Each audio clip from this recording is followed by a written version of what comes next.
What's going on, YouTube? Claykeysult here for another Final Fantasy Brave Exvius banner review, and tonight we're going to be doing it a little bit different.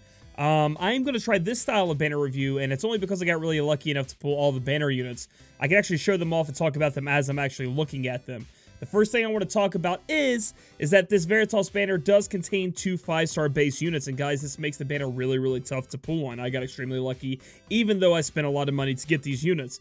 The chances of getting a rainbow normally are 1%, and then after that 1%, you have a 50% chance to get the banner rainbow, the banner 5-star, or 50% chance to get another one of the 5 stars in the unit pools. However, when there are 2 on there, that lowers that number to 25% for one of them, 25% of another one, and 50% to get, a non-banner rainbow. So essentially, it's really hard to get a rainbow.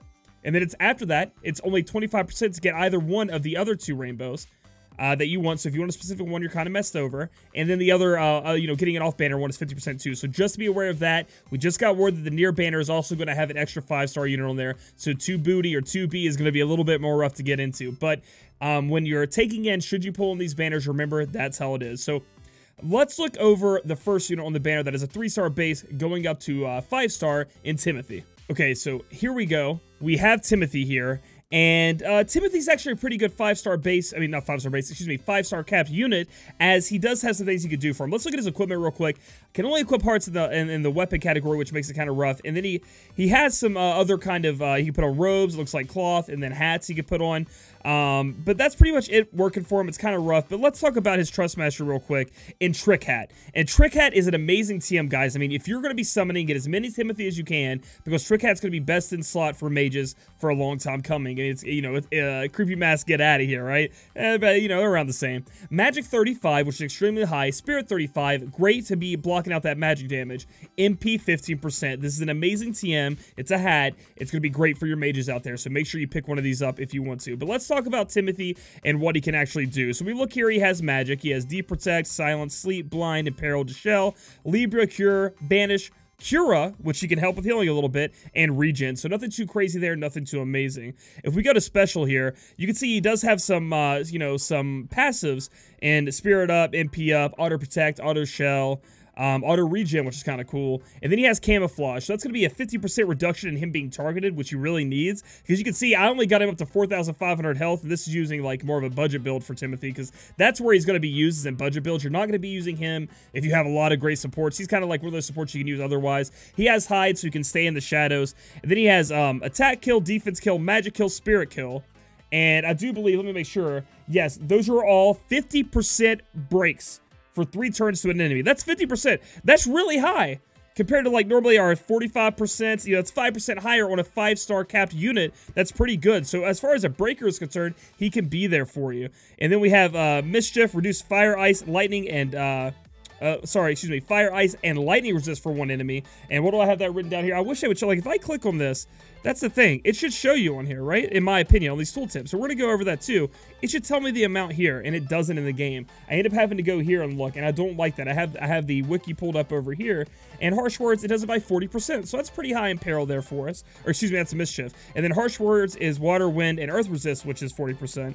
And then we have Omnious Words, which is Light and Dark, also 40%. We have Cheeky One, which boosts up his limit break fill rate by 100%, which is very important because in my opinion, that's the best thing about him, really overall, is his limit burst, which is Tinkle Trick, excuse me, reduce attack, defense, magic, and spirit for 1 enemy. And once you have that bad boy capped out, it goes all the way up to 59% break, and that is a high break. I mean, it's almost up there. I mean, that's for everything. Attack, magic, defense, spirit. The higher ones we have are like after you take Elza and Delita and you enhance their breaks. So very strong unit. Timothy is going to get a high ranking out of me. He's going to get like a 7 out of 10 as being a very useful unit on global, because overall, man, I mean, Timothy is going to be very good in battles where you need a breaker. You need somebody who can get in there and do that. You don't have one on your team. He's going to do a lot for you to maybe help you with some of those trials. All right, up next on the banner is Victoria. And Victoria is one of those great mages that came to us.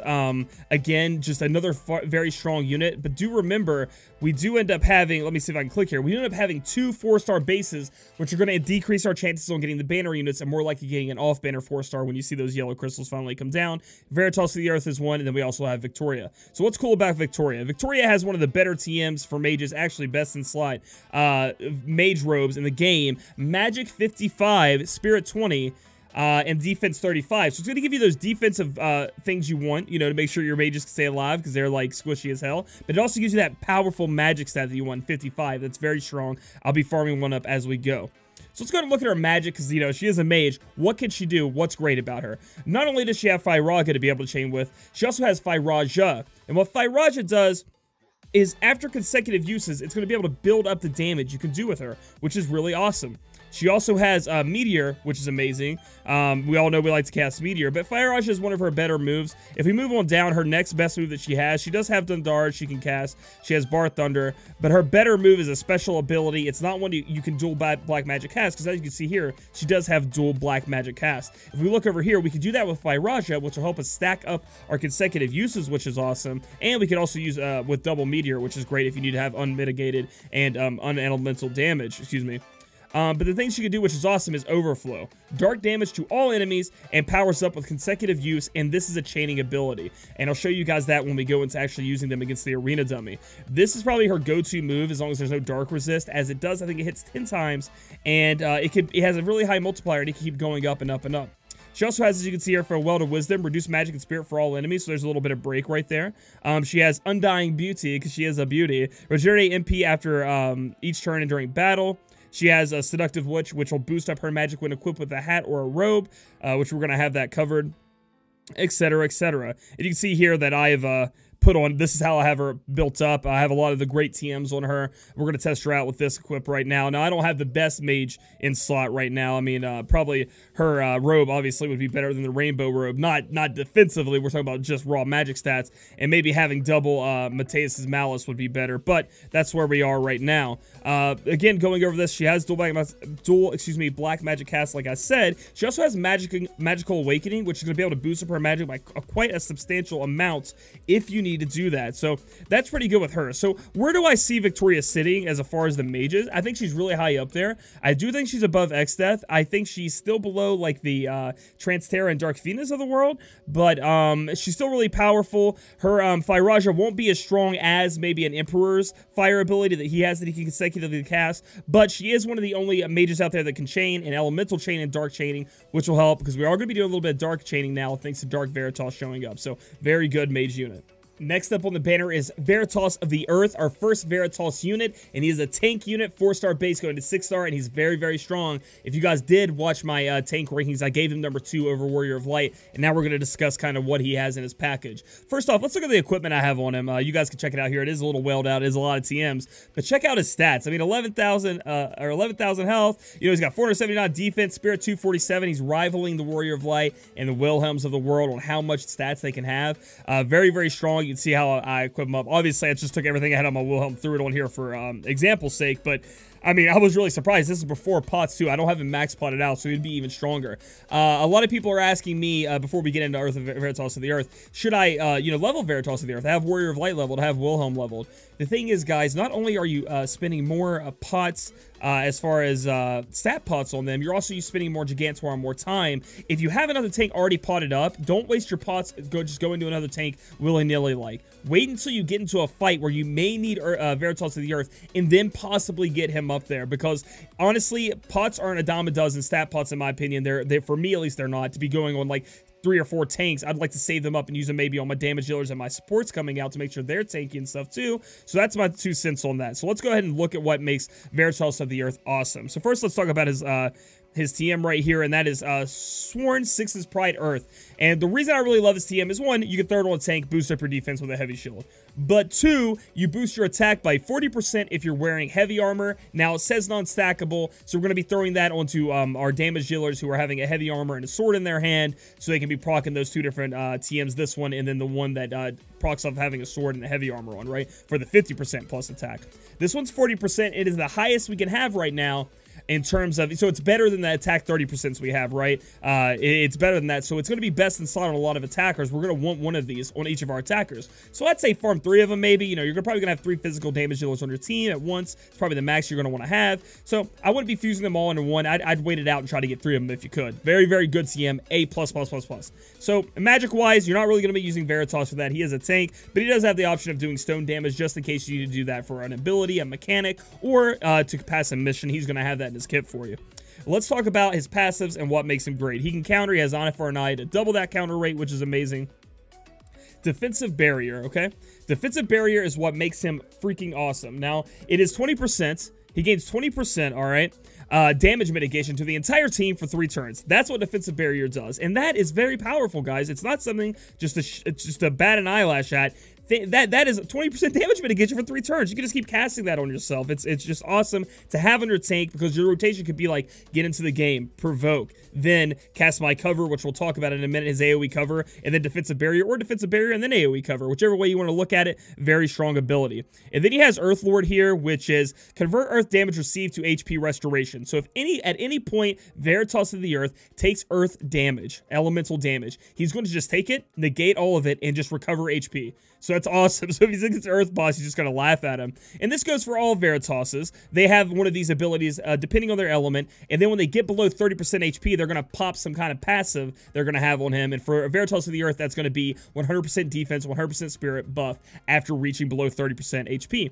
A cool trick that you guys can use to trigger the Veritas' passives like this in the mini war for Veritas of the Earth, Veritas of the Flame, is to cast Gravigo on your team. Now, yes, it is going to take you to 25% health. That's pretty rough, but it's going to pop this, then you just have your healer take you all the way back up to full HP, and Veritas of the Earth is super tanky right there. It's 100% the defensive spirit, and if you happen to have another Veritas, it's going to proc them too, so that's pretty awesome. Incinerating Press is the provoke we have innately onto Veritas of the Earth. Sadly, he doesn't have any passive draw attacks, but Incinerating Press is an attack that will do 100% pull draw attack for 2 turns, so at least for 2 turns, he's pulling the attacks to him. Pretty sweet. And then he has Omni Block, which isn't bad if we hold over top of this. Boost resist to reduction of attack, defense, magic, and spirit for all allies. 100%. So if you cast this on your team and the boss tries to break you down, it's not going to work. That's just going to be resisted, which is something really awesome you want on your one on your tank or support. I mean, who doesn't want that? And then we have Steel Body, boost own spirit and defense. I think it's about 50%, and reduce damage taken for 3 turns. I do believe that's 50%. Let me look at this and make sure I'm not telling you guys wrong.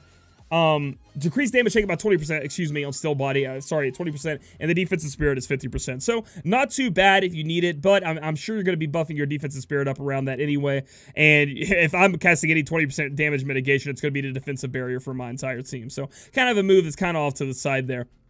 He has Earthen Ward. Earthen Ward is if you're attacking a Earth boss, cast this guy, this on your team, boost Earth resistance for all allies except for himself because he doesn't need it anyway, by 100%. So they're just not taking damage. They're not taking damage from the Earth boss unless it decides it's going to like imperil you, but make you take more Earth damage. But I mean, if you have even a little bit more resist on you, you're still going to be able to do it. Very, very great. Another great support ability we have here on Earth Veritas, and this is his big daddy one. It's Guardian. It is the one that got secretly buffed on the global side to be these stats I'm about to read off to you, and I want to make sure I'm reading them off of here because I have been looking at the JP side.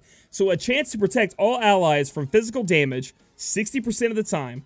So it's a 60% chance with damage mitigation 35% for 3 turns. So if he casts Guardian on himself, like Warrior of Light with his Light is with us, he's going to have a 60% chance instead of 50% chance of Warrior of Light to cover all your allies, and it's for 3 turns. Now, the difference here is, and the big difference people need to be make sure they recognize is his damage mitigation is only 35%, where Warrior of Lights is 50%. So just be aware of that. He is going to be taking a lot of hits in most situations where he's going to be covering everybody, so make sure he's built to where he can withstand that, or it might get him killed. So be aware that can hurt him in the future. And then he's also resist to paralysis. And yeah, so that is Veritas of the Earth. And why I would use him, I mean, you saw the damaging abilities, the mitigation he can use, the Earth Elemental mitigation, the attack break mitigation, and just overall badassery. That is Veritas of the Earth. So what do I rank him? He's like an 8 out of 10 for me when it comes to tanking, or it could possibly even be a 9 out of 10. He's up there with Warrior of Light and Wilhelm as being the best tanks in global. So be very happy if you pulled one. So let's talk about our first 5-star base on the banner Veritas of the Flame. and what role he plays in your party. He's going to play the role of a finisher. And before we get into all his abilities, I do want to talk on the who is better, Luneth, Dark Knight Cecil, or this guy, Veritas of the Flame. And my rankings right now for me are DKC, and then Luneth, and then this guy. And I'll tell you why. One, as you can see, the way I have him equipped right now is we have Viking Axe on him, okay? And Viking Axe gives him water damage. He is by far the best finisher if you are chaining to Tidus, all right? Because this is his best build we can throw on him. Gets him a really high attack up there. It gives him that element because his finisher is elementless and allows him to finish off really strong and proc his Axe Mastery with his TM once I finally end up getting that. However, until then, we are going to say that I think that DKC is the highest because Veritas of the Flame, his other build that you guys want to use on him is the fixed dice, you know, that one weapon you have to use 2 hands on from Setzer, and it has that kind of variance going to it. Overall, DKC, you need perfect stats, smack it with Veritas of the Flame to match DKC's, you know, damage output. The reason Veritas of the Flame would be better in some people's eyes is he's not fixed to just dark damage. If we're talking about raw damage, that's why I have DKC on top. Even if we're not talking about DKC and we want to compare him to Luneth, I still feel that Luneth is better. He's just more solid damage right now until we get true double hand, which will proc, you know, the double hand bonus on something on 2-handed weapons from what I understand from JP. We don't know if true double hand is going to stack to be able to make sure that's doing the most damage output. So I'd say Luneth and Veritas of the Flame are very close. You don't have to get that great of you know, procs with the fixed dice to match Luneth, but as far as you know, Dark Knight Cecil is concerned, with his 100% Dark Imperil, it's just not even close. So that's the way I want to put it right now, talking about that. So let's go to stats here. What is his TM that I was just talking about? It is a another one of the Sworn Six's Pride for fire, boost attack when equipped with an axe, or boost attack when equipped with a heavy armor. So it's 30% to both. If you have an axe on, you get 30% to attack, and if you have heavy armor on, it's 30%. Obviously, best in slot with Veritas of the Flame, and pretty much any other attacker that has an axe mastery on them that you're trying to use an axe with. So pretty dang good right there. As far as magic is concerned, he does have Firaja, but me stupid, me only have 134 magic. I don't know what spells are, so we'll just skip over that. That's not that big of a deal.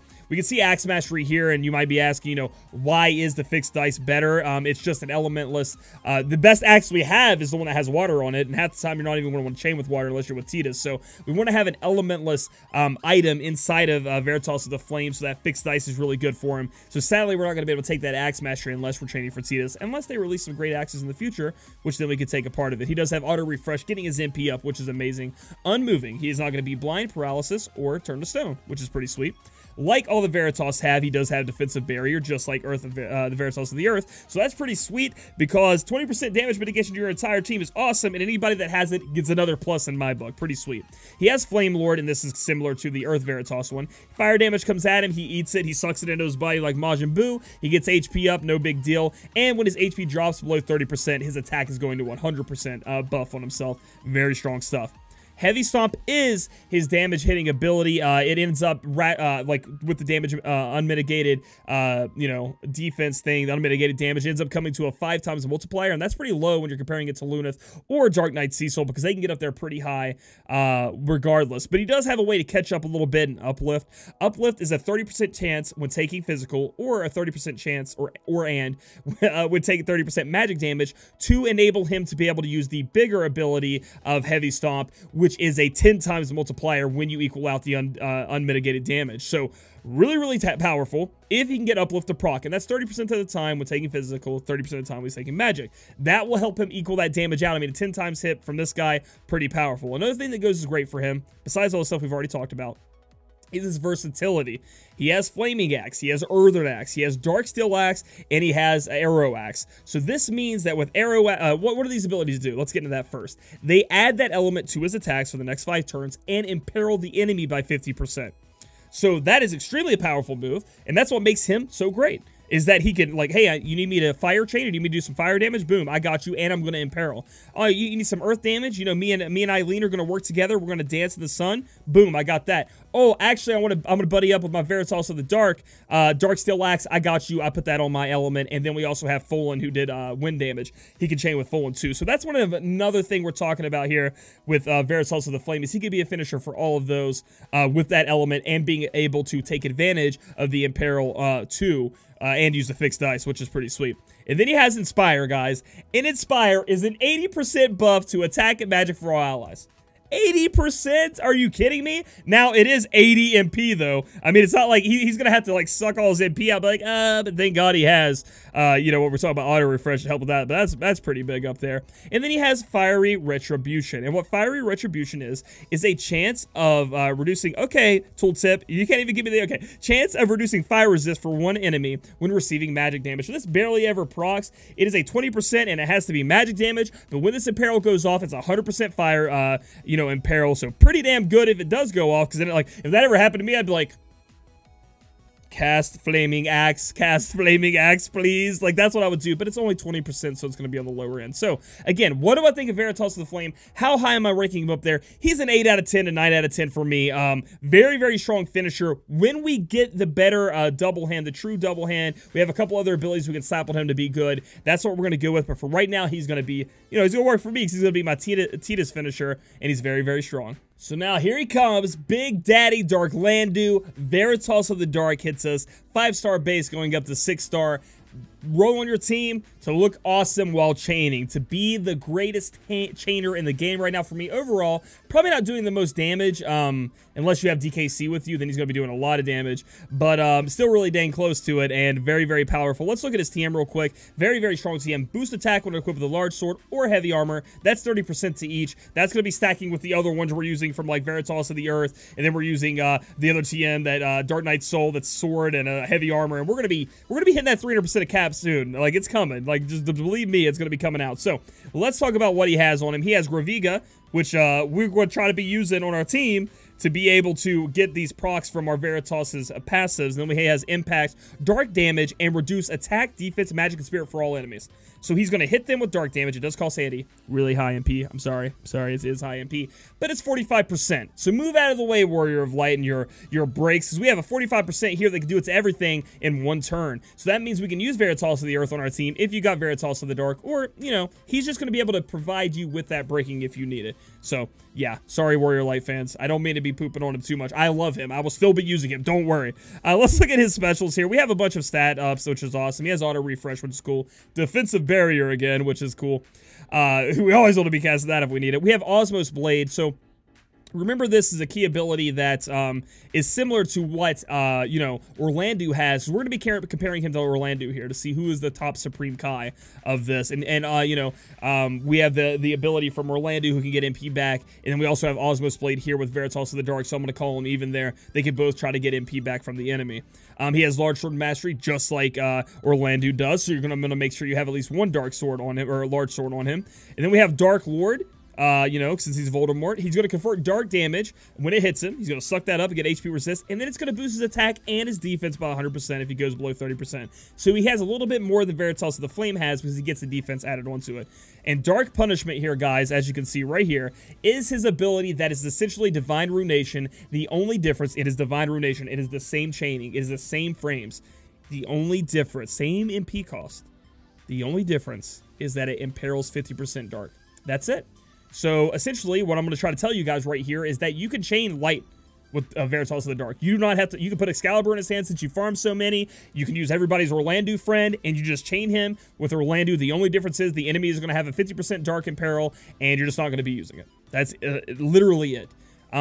So, yeah, that's how good that ability is. I mean, it is exactly the same move as Orlandu, or vice versa. You could have, you know, an Orlandu in your kit already, then you pulled Veritas of the Dark. You want to be dealing a lot of dark damage. You can just throw a dark damage, you know, sword into Orlandu's hand, and then go to town with Dark Punishment and Divine Ruination, and just take part in the, you know, Dark Imperil. Or we'll go in a little bit later, the 100% Imperil from DKC, which is obviously the best you're going to get right here. You want to do the Dark Chaining if you have DKC. He has Abyss Guard, boost to Poison, Sleep, Silence, Confuse, and Disease Resist to all allies except for self. So if you just don't want to be hit or be bothered by any of this, I'm looking at you, Marlboro, you know, the Marvel thing that was just announced, the trial. That's going to be pretty good. So it's going to boost all of that up and the Dark Resist by 100% to all allies. So again, if something's dealing dark damage to you, don't worry, Veritas of the Dark's got your back. He has Unmoving, so he's not getting Blind, Paralyzed, or Turned to Stone. He has Dark Retribution. chance of reducing dark resist for one enemy when receiving a physical attack. And this is very similar, and I'm going to confirm that I make sure this is still the 20%. Yeah, it's 20% from physical attacks this time, not from magic, so it's a little bit better there than the Flame Veritas' one. But it's going to be 100% Dark and Peril, so that is even a chance that if you get hit and he smacks the boss back with this, that's going to be 100%, making him even stronger than doing the light chaining because he has a chance to proc that, in my opinion. Because that chance is there, you should always be dark chaining with your Orlando's and Dark Veritas of the Dark, because there is the chance that if he does get hit, if your tank doesn't take the damage, and he gets smacked, he can smack him and take it 100% Dark and Peril if you don't have DKC. Very, very, very good. And then if you don't have Dark on your weapon, you could always use this and add Dark element to your own physical attacks. Very, very cool. I'm glad they put that on him, which is kind of sweet they did that. I like that a lot. So that's something you could do also. So comparing him to Orlando, why do I think Veritas of the Dark is better? There are essentially 3 moves that I've ever used in Orlando. Divine Runation, the MP Sword Strike that he has, and his break. You know, his attack and magic break. So let's look at Dark Veritas. He has the exact same move, Dark Punishment. He has the, similar to the move in Osmos Blade. And he has the exact same move, or at least it's better in the break he has right here because he can break defense and magic also. So that's why he's better. He's better because he can do defensive barrier. He's better because he has Dark Lord. He's better because he has a chance to do 100% in peril when hitting back. He's better because he can add the dark element to himself. Let's say you have light element on and you just want to slap that dark element on. You know, just to have it on too. You can add that on there to take part in that 100% dark and peril also. It's just the possibilities are endless. And he can boost up your entire team's resist to dark resist by 100%, and he can do all that. So that's why he's better than Orlando, in my opinion. So what am I giving Dark Veritas here? I'll show you guys my build I have going on right now. I'm giving him a 10 out of 10. He is literally the overall best, easiest chainer and Global is where I'm going to put him right now. He is easier. Now, Titus, if you can use that phone trick and always be farming with him, he's going to be the best for me. He's my boy, and he's also really strong too. So here you go. Here are my abilities. Now, we're going to go into the next part of the video where I'm going to show you guys actually how to chain with Veritas of the Dark and Orlando and try to show you guys how to use DKC as a finisher. All right, guys, so we have here the test dummy, and you can see that I have a new cam up. This is going to be like my finger cam. I'm just going to try to show you guys how I'd end up chaining Veritas of the Dark and Orlando because it's really simple. And I want to make sure you guys are doing it to get your maximum damage out of your awesome characters, okay, and show that they can chain together. So our first, role of business is to make sure that when our Dark Knight Cecil does die, that he will come back to life. Because when he does use his ability, he will die. We could shoot a heal in the middle of him if we wanted to, but right now this is how we're going to do it. And on the first turn, we're just setting up. So I want to make sure that 100% Dark and Peril is on this for testing purposes.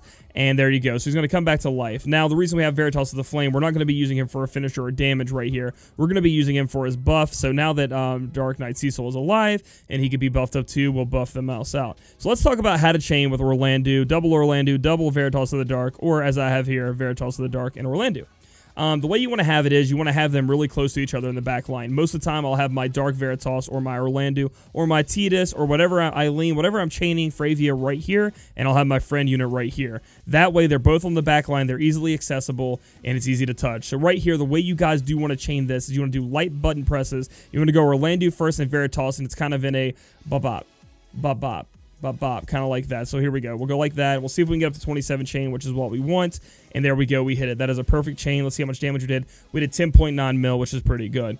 Now we're going to go ahead and set it up. We'll do a couple runs with this so you guys can see it a couple of times. We're going to try to fit in DKC. And I haven't really perfected this at all yet. It's not even close, to be honest, of where I want this to be. So Orlando's going to go ahead and have his Divine Ruination ready. And Veritas is going to have his Dark Punishment. And we're going to try to fit both of Dark Knight Cecil's hits in with Soul Eater. So we're going to go ahead and cast double Dark Veritas and then hit Dark Knight Cecil right after and see if that works. So I don't think that last part hit, which sucks. Let's see what our damage ends up being here with the finisher attached to it. Oh yeah, sorry, I have to defend with Veritas of the Flame. We end up going to 14 million, which is pretty high up there, but not really too insane. Like, that's insane. Like, that can one-shot Gilgamesh easy. But, you know, we're still working on it. We're still trying to get good, kids. So we'll do it a couple more times to see if we can max that out any more than we can already. We're going to go ahead and cast Inspire because Dark Knight Cecil did die, so he doesn't have the buff on him anymore. We want to make sure that's on him. And we'll try again. This time I'm going to hit Soul Eater first, and then I'm going to go ahead and hit Divine Ruination and Dark Punishment, all right? So it's going to be like boop-a-doop. And there we go. We'll see if we can get it in there. Okay, we got that last hit in, but I wonder how much it actually did if we ended up doing more than 14 million doing him first. Okay, we got up to 15 million. Now, that could be a variance thing, or that could be us actually doing more damage. Either way, it's really, really strong and really awesome. But yeah, guys, so that was just me showing off my hands and showing you guys how to actually chain with these guys and use this finisher. So overall, should you guys be pulling on the Veritas banner? I'm going to say yes. You do have some really bad chances with 2 4-star bases, especially from the 2 5-star bases. But any unit you do end up getting lucky enough to pull off this banner is useful, good in any way. All the TMs are useful. All the units are useful. All of them are very, very strong. So I'd say that definitely yes. And remember, we are getting the near banner. It's been confirmed for this coming week. So we'll probably get news tomorrow. If you guys haven't seen any of that, check out the official Final Fantasy Brave Exvius YouTube. They just released who's getting enhancements this month. You know, what all we're getting. A new Marlboro trial, global exclusive. Check them out. Watch that video. I'll get more into that in my news video tomorrow. But so yeah, pull on this. But we're gonna have the same problem with the near banner because they both have 2 5-star bases. They both have 2 4-star bases, thanks to global exclusives. So that's gonna make it a little rough on pulling on there too. But the near banner limited, these are not. Make up your own choice. I don't know. I'm just telling you how good they are. So if you guys like this video, give it a thumbs up. Comment down below and tell me how lucky you got or how unlucky you were, and then subscribe for future content. We'll catch you guys in the next video.